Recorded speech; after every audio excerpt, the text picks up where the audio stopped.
Madam আসসালামু আলাইকুম। ওয়ালাইকুম আসসালাম। ম্যাডাম বাইরে যাচ্ছেন? হ্যাঁ যাচ্ছি, একটু পাশে যাচ্ছি। ম্যাডাম আপনার সাথে আমার কিছু কথা ছিল। এখন আবার কি কথা বল।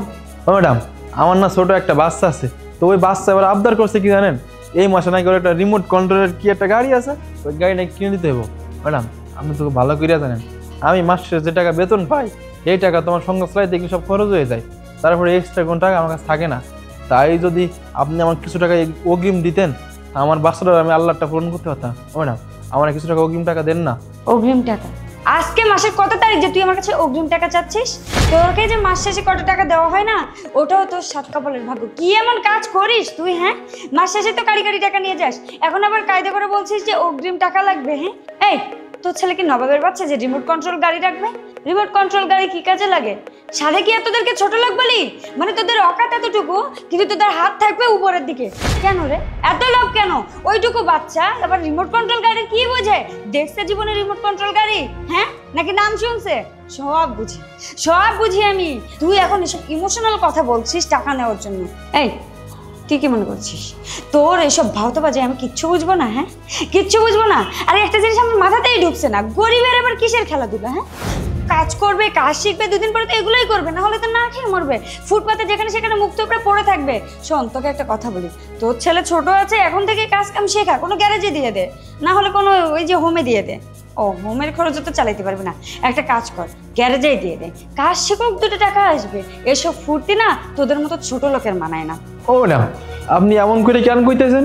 আমার বাচ্চাটা কি মানুষ না বলেন? আমি গরিব থাকতে পারি কিন্তু আমার বাচ্চাটা কিন্তু আমি অনেক আদর দিয়ে ভালোবাসা দিয়ে বড় করি। আমার বাচ্চা আমার কাছে যখন যা চাই আমি ওরা তখন সেটা দিয়ে ওরা আপনাটা পূরণ করে রাখি। আর আজকে আপনি এটা কি করলেন ম্যাডাম? আমার বাচ্চারা কোন গ্যারেজে রেখে আসবো? এটা কোনো কথার কথা বললেন ম্যাডাম আপনি?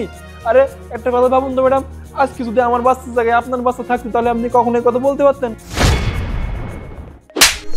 কত বড় সাহস তোর, তুই আমার সঙ্গে মুখে মুখে তর্ক করছিস? হ্যাঁ তোর ছেলের সাথে তুই আমার তুলনা করছিস? তোর ছেলে মানে আমার ছেলে তোর ছেলের মতো হবে? তুই ভাবলি কি করে? তোর এত বড় স্পর্ধা হয় কিভাবে আমার মতো একজন মানুষের সঙ্গে তোর মতো ছোট লোকের ছেলে তুলনা করছিস তুই?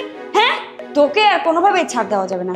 তো স্যার তোকে মাথায় তুলে যেতে না, ওই মাথা থেকে কিভাবে পায়ের কাছে নামাতে হয় সেটা আমি খুব ভালো মতোই জানি। আসুক আজকে তোর স্যার, তুই কিভাবে এখানে চাকরি করিস, তোর জবটা কিভাবে এখানে টিকে থাকে সেটাই আমি দেখেছিলাম।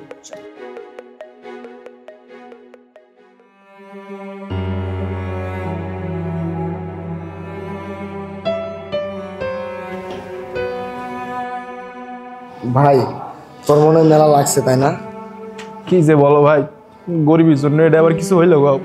গরিব মানুষ হয়ে জন্ম নিয়েছি না, এগুলো তো টুকটাক খাইতেই হবো, নাহলে কি হবো বলো? ঠিকই কইছিস ভাই, আমরা তো গরিব মানুষ, আমাদের দুঃখ বোঝার মতো কেউ নাই। আমরা যদি আমাদের ন্যায্য কথাটাও বলি ওরা আমাদের এই কথাটার মূল্য দেয় না, তারা আমাদের এই কথাটার আরো অন্যায় হিসেবে গ্রহণ করে। ভাই তুই কষ্ট পাইস না, কারণ গরিব মানুষের এই পৃথিবীতে দাম নাই। আমি মানুষের কাছে এইভাবে অবহেলিত হই, আমাদেরকে কেউ কোনো দাম দেয় না। তুইও গরিব মানুষ, আমিও গরিব মানুষ, কিন্তু গরিবের দুঃখ ঠিকই বুঝে। ভাই আমরা গরিব মানুষ তো, আমাদের কোনো কথার দাম নাই, আমাদের কোনো শখ আহ্লাদ নাই। আমাদের কোনো শখ আহ্লাদ থাকলেও আমরা সেটা পূরণ করতে পারবো না, কারণ আমাদের গরিব মানুষ, আমাদের টাকা পয়সা নাই।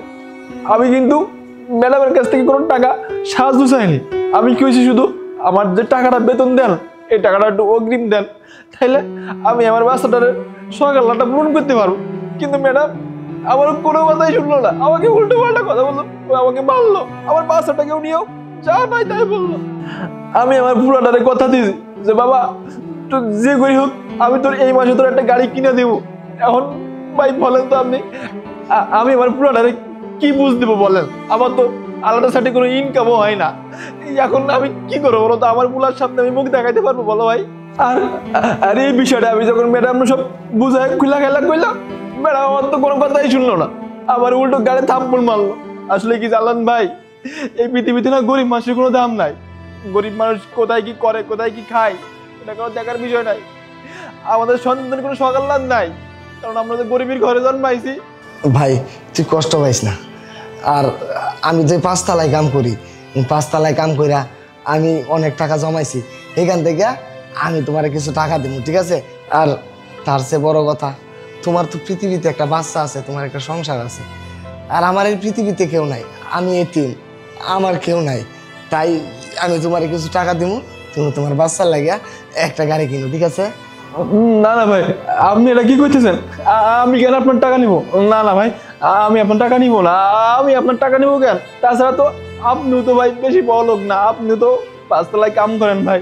আমি জানি ভাই আপনার অনেক কষ্টের টাকা ভাই, আপনার টাকা দিতে হবো না ভাই। উপর আল্লাহ যে কোনো ভাই আমার টাকা ম্যানেজ করে দেবো ভাই। দেখ ভাই, তুই আমার না করিস না, কারণ আমি গরিব, তুইও গরিব, আমি তো গরিবের দুঃখটা বুঝি। তুই আমার ভাইয়ের মতো দেখতে পারোস, তাছাড়া তোর পাশে আর কেউ দাঁড়াইবো না, কারণ গরিব ছাড়া গরিবের দুঃখ কেউ বুঝে না। তাই ভাই তোর আমি কইতাছি, তুই আমার ভাই মনে কর, আমি তোর কয়টা টেহা দিই, তুই তোর পোলার লাগে একটা গাড়ি কিন ভাই। আমি নিজে কাজ করতে এসেছিলাম তো, তাই আমি সন্ধ্যার সময় টাকা দেয় না, আমি তোমার হাতে দিব, তুমি না করো না, ঠিক আছে? ঠিক আছে ভাই, আপনি যখন এত করে কইতেছেন তাহলে আপনার টাকাটা নিও নি ভাই।